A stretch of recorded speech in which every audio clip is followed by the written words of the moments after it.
before you go buying one of these FS-I6 transmitters, you have got to watch this video. Look, don't go buying one yet. Watch my video.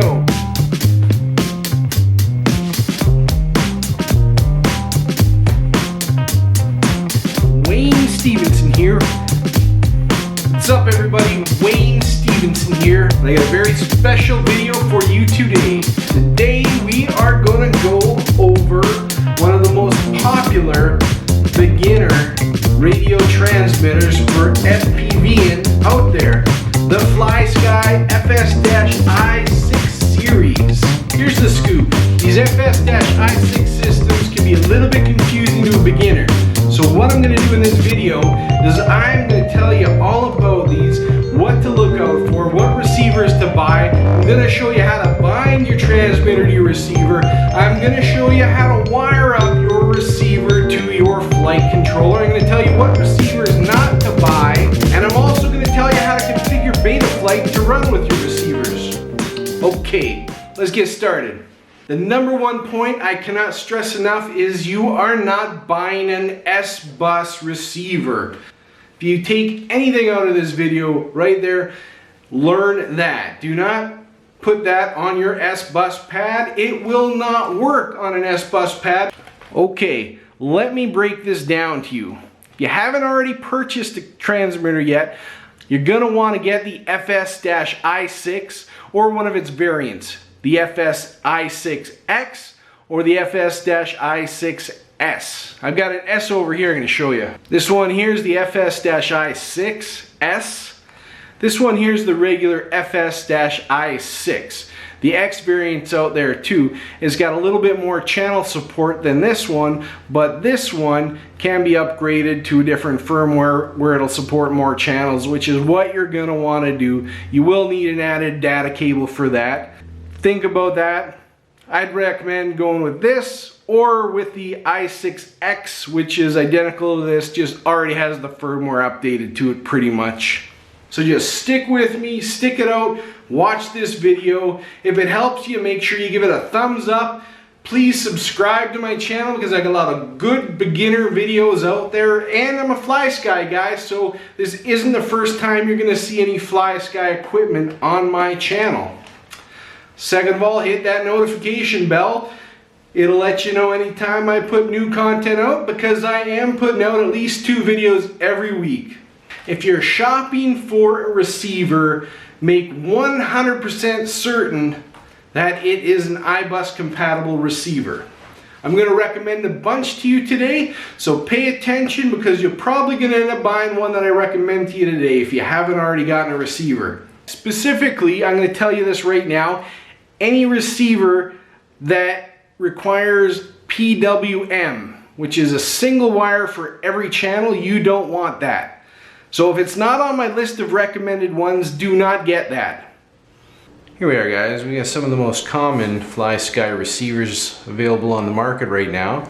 Got an IA6 right here, IA6B, and an IA10B, an X6B, and an FLI14 Plus. Pay close attention to this one right here because you do not want to purchase that one, and it is one of the most common ones, at least was one of the most common ones to be bundled with the FlySky FS-I6 transmitters. That one's a PWM transmitter and is pretty much meant for airplanes. Some of the older flight controllers were compatible specifically for this style of PWM receivers that were meant for aircraft, but these days what we want are either PPM or, more specifically, I would say an iBus serial receiver, like the IA6B, IA10B, X6B, and the FLI14 Plus. The reason behind that is because the serial protocol is a lot better than PPM, which still uses PWM. So the IA6 you don't want to use at all because that one uses PWM communication with the flight controller, and it's meant for older flight controllers or for using aircraft, so stay away from that one. If you get a good deal on a bundle, sure, get it. You can always use that for projects down the road, but for quadcopters, you're going to want to use one of these ones here.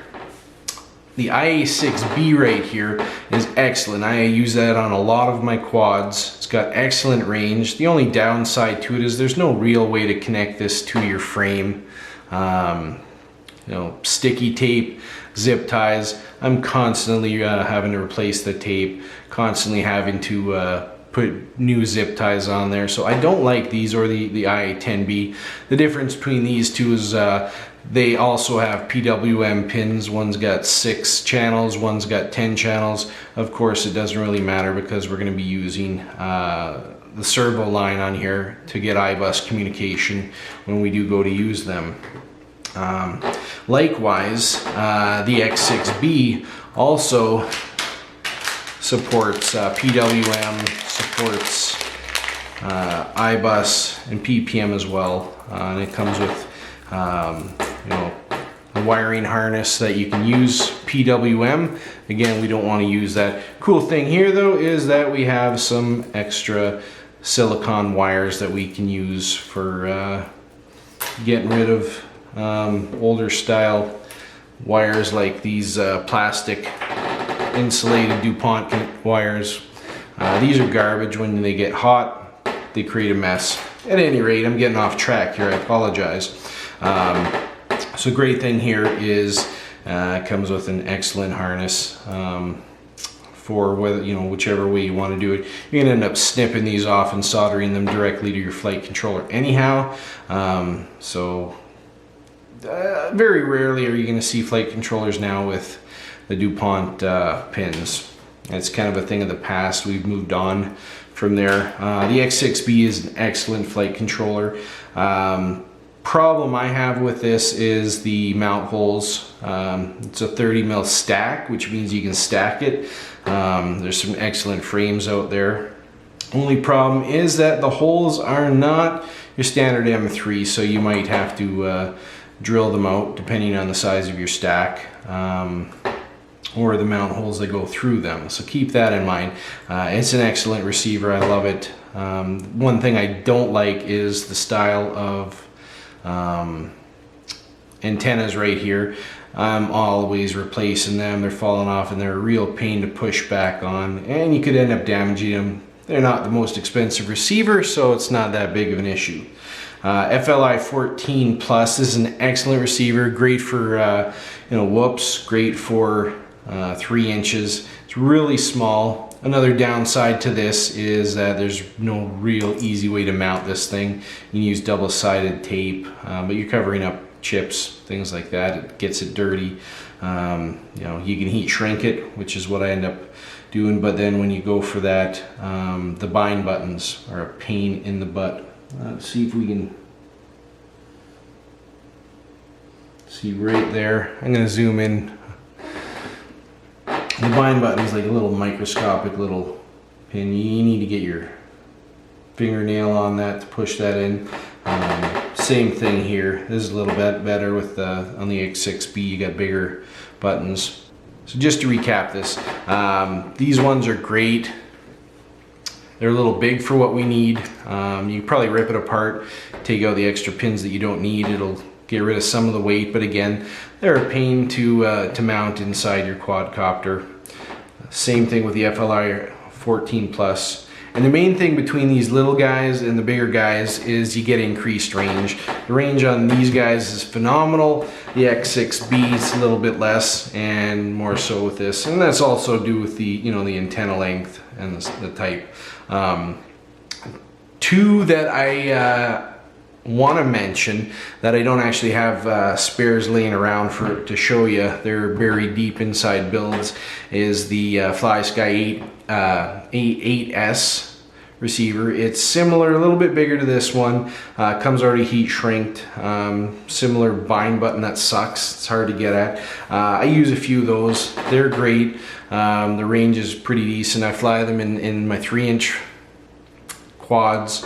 Another one is the URAV or URUAV believe it's a 14 plus type, and it's also stackable, and the stack fits great. I use that actually in one of my builds. The first time I went to use an X6B and realized that the holes were too small was in a build video I was doing, where I was building one of my latest 5-inch quadcopters. And in that one, when I went to use this, I seen that the holes weren't gonna fit with the stack that I had, so I grabbed that one. I had it laying around. I'd seen that on Banggood and bought that. I was really impressed actually with it. It supports FlySky and I think FrSky equipment. So you can use both depending on your receiver, or sorry, your transmitter. Anyhow, I'm going to put links to those, and I'm going to show pictures. There we go. There's one picture, and now there's second picture. All right, moving on. I'm going to quickly cover the binding now. Now, I mentioned on these ones, they've got the little bind buttons. I'm going to zoom in on that for you so you can have a better look. These ones here use what's called a bind plug. So essentially you're just bridging a couple pins to bind it. And this is the little doohickey. The little tool that comes with these FlySky receivers that require the bind plug. And it's just on the voltage line here. You just plug that in right there, and it puts it into the binding process when you power it up. Again, these ones have the bind buttons right on them, and they have to be pressed down when you're powering up, otherwise you're not going to enter into the binding mode. So every single one of these receivers, when using the serial connection, requires only 3 wires: positive voltage wire, ground wire, and the signal wire. And they communicate via serial communication, and that means that they need to be put on a UART port, or a serial communication port. Most modern flight controllers have what's called S-Bus pads, and what that is an inverted UART, but we're not going to use that one because you can't actually use inverted UARTs for iBus communication. It's a different protocol. So what you need to do is find UART pads, and they're usually designated by RX1, RX3, RX6. Those are your UARTs. Sometimes you'll see inverted ones, and they might have like an N in front of it, like this iFlight FS-I6 F4, and you can see here NR2. NR2 is what their inverted UART is for the S-Bus communication. So stay away from those ones. Sometimes the wiring diagrams confuse you, and they show a receiver wired to NR2 or to S-Bus pads. Those aren't for FlySky equipment. That's for competitive. That's for a different brand. So you don't want to use S-Bus. You don't want to use inverted UARTs. You want to use plain UARTs. So they're going to be designated something like an RX1, RX3, RX6. You want to make sure that you're not using any of those, because other devices do use the UARTs. Something like your smart audio will use a serial communication. So you want to make sure you're not on one that you're already using, and you can check into your ports tab on Betaflight to find that out. At any rate, so for this particular one, you'd be wiring it to, I'd wire it to RX6, because I know that RX3 is going to be used by my smart audio to change my channels on my video transmitter. So I hope that clears up that whole S-Bus, iBus confusion there. You always want to use a non-inverted UART. So if it's labeled S-Bus, it's inverted. If it starts with an N, it's inverted. And that should clear that up. All right, I'm going to show you how to bind these things. I mean, I've already showed you, but I'm going to show you on the transmitter how we're going to bind it. First off, I'm going to show you that we can actually bind these to multiple quads. And by doing that, all you have to do is go into your system menu here and go to model select, and from there you can change all your models. So for instance, I've got this set up for a Mobula, a Tyro 7.9, a ZMR 250 clone that I fly, HX 230 that I fly, and right now I've got a test one here because we're gonna bind this receiver, bind this transmitter to one of our receivers. In order to put this into bind mode, there's two ways we can go about it. The first one is this bind button right here. So what we want to do is we want to press that down while we're powering on. That puts it into a bind mode. There's a second way to do this. We're going to go into our factory settings by putting both sticks down to the left and then powering on, like that. So here we can do stick adjustments, test all the keys and everything out, change LCD brightness. You don't want to mess around with this here if you don't know what you're doing, but what you can do, if you go to the bind right there and hit OK, that's going to put it into the binding mode. Now, one of the reasons you might need to be doing that is if you have any problems binding your receiver. Sometimes it can give you an error, and it won't even give you an error, it'll just stay on this screen like that forever. If that ever happens, try it. Once again, down to the left on both sticks, power on, go down to your binding. So if the other method of binding, you know, pressing your bind key, powering on, if that doesn't work for you, that's your next option. Give that a try. Anyhow, let's go find some power so that we can power up a receiver, and I'll show you how to bind it. Okay, I'm just going to go ahead and power this up with this UBEC here I got. This is a universal battery elimination circuit. You can take a LiPo, power it up, and it will regulate the power coming out of the other end here. We've got power. You always want to make sure you got the voltage right and the ground. So I am going to be very careful. And there we go. Okay, we've got power here, and I want you to pay attention to this flashing LED right here. What that means, that it's flashing slow, is that it's bound to a transmitter already, but it's flashing slow because it's not actually connected to a transmitter. And I'm going to power up this, and we're not connected to a transmitter right now. So I am going to take this, I'm going to put it into bind mode. So on the bind pin here, I'm going to plug that in. I'm going to plug the voltage in. Be very careful that I don't short anything out. And as you can see now, we have a fast flashing LED. That means it's now in bind mode. So I'm gonna put my transmitter in bind mode, and if you were quick enough to catch that, it let us know that it was connected okay, or the binding was okay. And if you look at that light now, that light is a solid red. Now the lights for all the FlySky receivers are pretty much all going to do the same. If it's flashing slow, you don't have a connection. If you flash fast, it's trying to bind. And if you got a solid light, it means your transmitter is connected to your receiver successfully.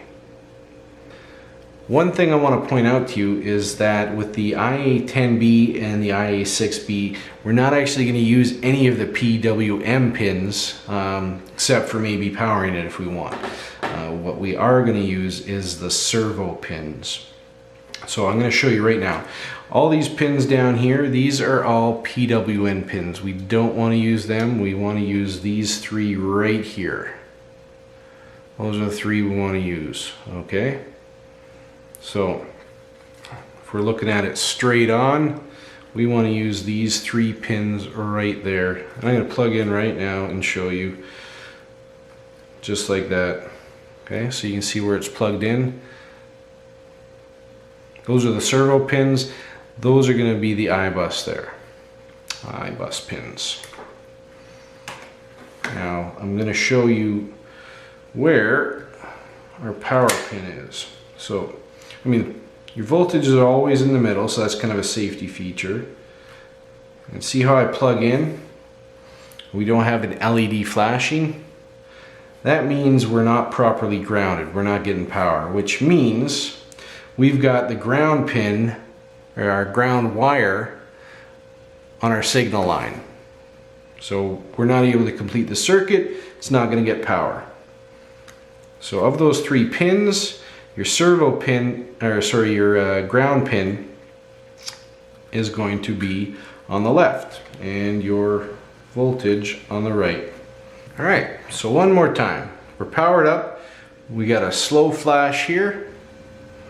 That means that it's properly bound to a transmitter. It's not connected to the transmitter. So we're gonna fire up here, and we're good to go.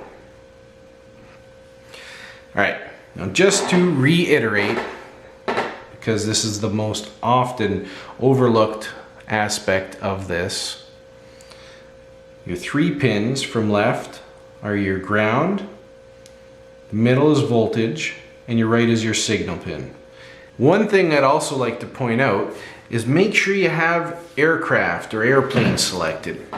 What happens is if you have certain helicopters selected, you're going to have some weird mixing going on in your channels. And I'm going to show you right now. So right now it's set to airplane or glider. That's what you want. The whole system's designed on that. If you got a variable pitch or swash 90, what'll happen, or any other helicopter for that matter, is you have some weird mixing happening in your channels here. Just watch the throttle channel here and see what happens. So we're seeing action on a whole bunch of different channels, which we don't want. So if you see anything weird like that in your Betaflight when you're checking your receiver settings, go back, make sure your transmitter is set up properly. And that's just through system setup, type select, and again you want to set airplane or glider. Holding in your cancel button sets that.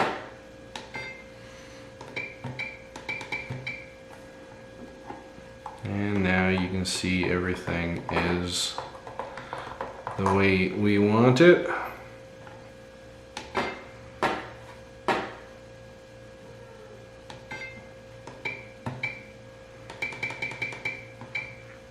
Another thing too, make sure your AF/HDS is set to 2A. And I believe iBus also requires PPM output to be enabled, so just make sure that's enabled. I think that's required for it to work, so make sure PPM output is set to on. And I think that should cover everything. Should be good to go. Just to recap, I'm going to do a quick recap here.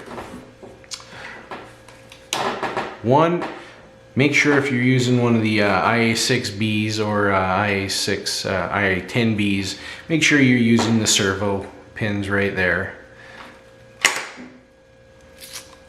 And make sure you're using iBus, and make sure you're on a UART and not an SBus channel. Alright guys, I'm going to just give you a little rundown what I've got going on here. This right here is an STM32F4 development board. I've put Betaflight on this one, and I build flight controllers with this. I also use them kind of as a test bed for testing components, making sure they're working. I've got a FLI 14 Plus receiver right now plugged into this so that I can show you guys how to set up your Betaflight to use a FlySky iBus receiver. First off, I'm just going to have to bind this, so press the bind button here. As I said, it's a little finicky. You got to kind of feel for it, and I feel that it is pressed in, and it is. Okay, so it's fast blinking. That means it's looking for bind, so I can hold the bind button in.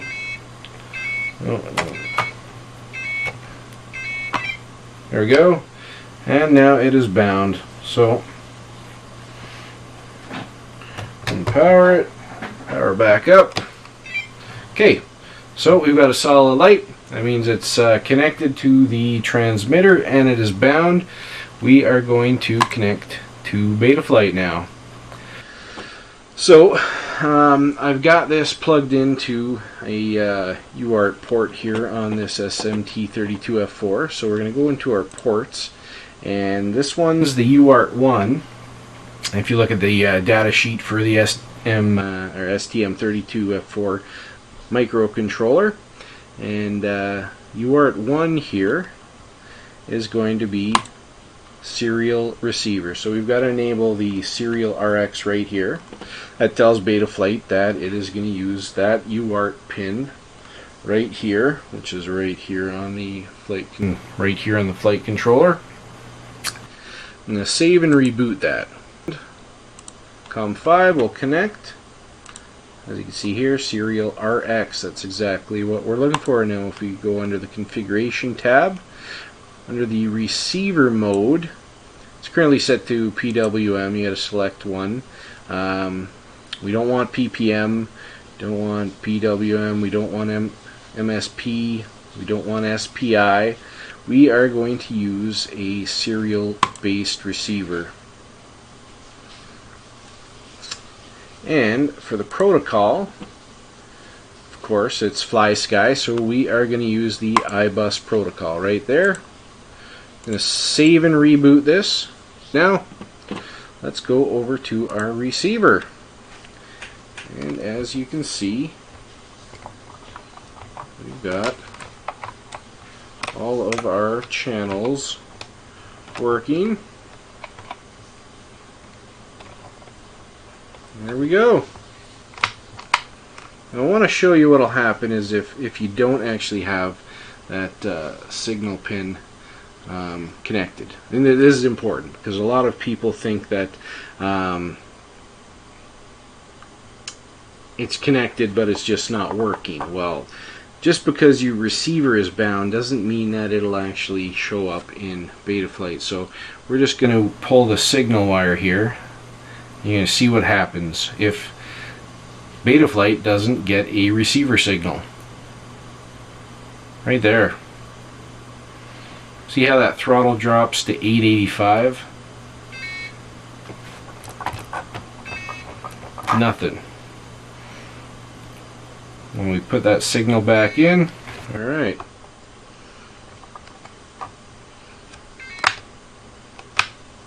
Drop the auxiliary off. Looks like I need some new batteries here.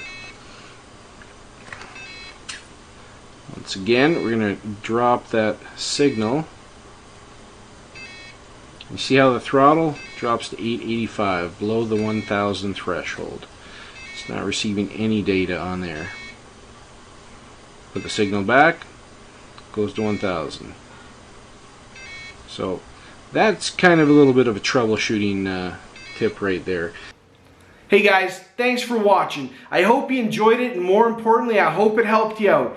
If you enjoyed it, please give me a thumbs up, and if you found it helpful, please give me a subscribe and hit that notification bell. I'm coming out with new beginner content at least twice weekly, and you'll get notifications anytime I upload a new video. Thank you for watching. Take care.